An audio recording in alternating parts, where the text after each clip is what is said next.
एक 5-1 जिल्ह्यांमध्ये शेतकऱ्यांना भेटलो होतो आणि तेव्हाच मी जाहीर केलं होतं की जोपर्यंत हे सरकार कर्जमुक्ती करत नाही तोपर्यंत या सरकारला आम्ही काही सोडत नाही. गेल्या वेळेला आलो तेव्हा पाऊस होता, या वेळेला आलो तेव्हा कडक ऊन आहे. आम्ही तर बाबा शहरी मागू.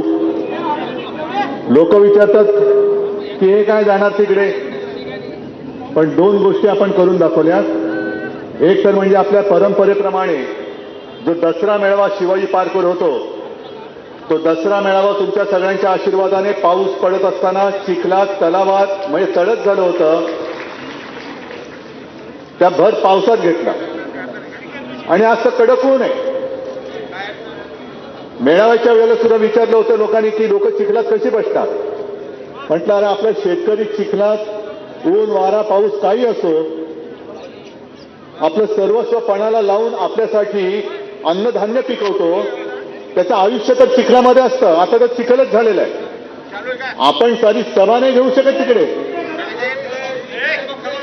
या दोन्ही गोष्टीचा अर्थ असा की बोलणारे काही बोलू देत.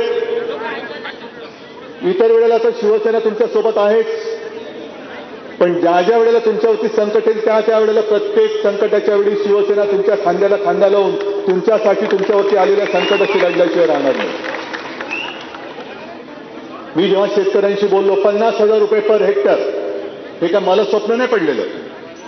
मी शेतकऱ्यांशी बोललो, अनेक शेतकरी असलेले तेव्हा मला भेटलेले आणि त्यांना विचारून मी आकडा काढला की दादा आपल्याला किती अपेक्षा आहे, किती झालं तर तुमचं जरासं गाडं रुळावरती येईल. ते म्हणाले साहेब 50,000 रुपये पर हेक्टर हे किमान मिळालेच पाहिजे आणि कर्जमुक्ती झाली पाहिजे.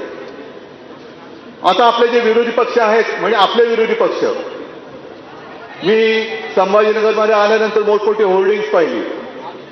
मुख्यमंत्र्यांचं अभिनंदन 31,000 कोटी रुपये जाहीर केल्याबद्दल. आणि तुम्ही जाताना मुद्दामून बघा होर्डिंगवरती शेतकरी नाही आहे, यांचेच सगळे हे सतरंज्या घालणारी जी लोक आहेत, मंत्री संत्री वाजंत्री वाजवणारी ही लोक आहेत तिकडे. तुम्हाला काय पडलं शेतकऱ्याला किती काय मिळते त्याचं? तुम्हीच जाहीर करायचं आणि तुम्हीच तुमचं अभिनंदन करायचं. स्वतःची पाठ स्वतः खाजून घ्यायची आणि थोपटून घ्यायची.